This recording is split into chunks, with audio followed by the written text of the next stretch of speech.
No hesitation, no apology. We were sitting across from each other in her kitchen, coffee going cold between us. I nodded once. Got it. She took my calm for acceptance. It wasn't. We'd been together for 11 months. Not long enough to plan a future, but long enough for me to think we had one. We met at a friend's rooftop party, her in a sundress, me in a wrinkled shirt from a day of work. She laughed at my dry humor. I liked her sharp edges. We fit, or so I thought. But over time, she started making comments. Not cruel, just cutting in that harmless way. Jokes about my style, about how I wasn't her type, about the magnetism other guys had. It didn't bother me, not at first, until it became the only thing she said about me. When she ended it with that line, "not attracted to guys like you," she didn't mean she wasn't attracted to me anymore. She meant she never had been. That was the sting. I didn't argue. I didn't ask her to reconsider. I left with my keys and my pride, and a seed of an idea. Her roommate, Lily, was the kind of woman people noticed without her trying. Tall, effortless, the kind of presence that drew eyes in a room without a word. We'd met maybe twice. Polite hellos, shared jokes over wine in the living room when my girlfriend was late getting ready. Nothing beyond that. But I remembered one thing, the way she'd watched me when I spoke. Not distractedly, not politely, attentively.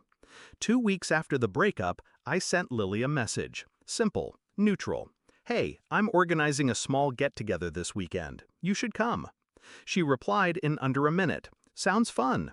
It wasn't fun, it was deliberate. I curated that night like a stage play. Mutual friends, good music, lighting that made everyone look better. And I was different. Not inauthentic, just sharper. Fitted shirt, confidence dialed up, not forced. When Lily arrived, I gave her my full attention. Not smothering, not obvious, just enough to make her feel like she was in on something the others weren't. By the end of the night, she lingered while the last guests were leaving. 1 glass of wine became 2. 2 became her on my couch, laughing at something I barely remember saying. We didn't start dating immediately. That wasn't the point. The point was to become undeniable. Over the next month, Lily and I started showing up together. Coffee shops, bars, friends' dinners. Not as a couple, but close enough for people to start asking questions. Photos popped up online, my name in captions next to hers. I didn't tag her, I didn't need to. By week 6, my phone buzzed. Her. "Are you seeing Lily?" I left it on read. Here's the thing about attraction. It's rarely about looks alone. It's about perception, value, the way people talk about you when you're not around, and my value was climbing. Her friends, the same ones who'd once laughed at her "not your type" jokes, were now telling her how unexpected Lily and I seemed, but how good it looked. The shift came fast. She started liking my posts again, commenting on old inside jokes, accidentally running into me at places she knew I went. And then, finally, I've been thinking, maybe I was wrong. We met for coffee, her choice, same table as the day she ended it. She was softer now, careful. "I guess I didn't realize what I had," she said. I let her talk, about how she'd been stressed, about how she'd been protecting herself by pushing me away, about how she missed us. Then she reached across the table. "I want to try again." I leaned back. "Why?" She hesitated. "Because you're different now." I smiled, just slightly. "No, I'm the same. You're just seeing me through someone else's eyes." Her hand froze.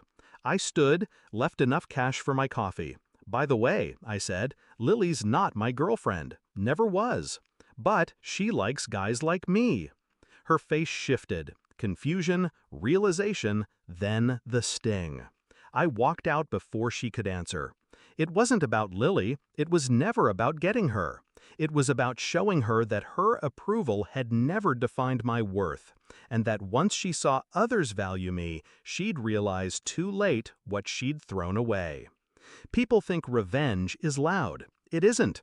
It's the quiet click of a door closing behind you and the slow burn when they realize it won't open again.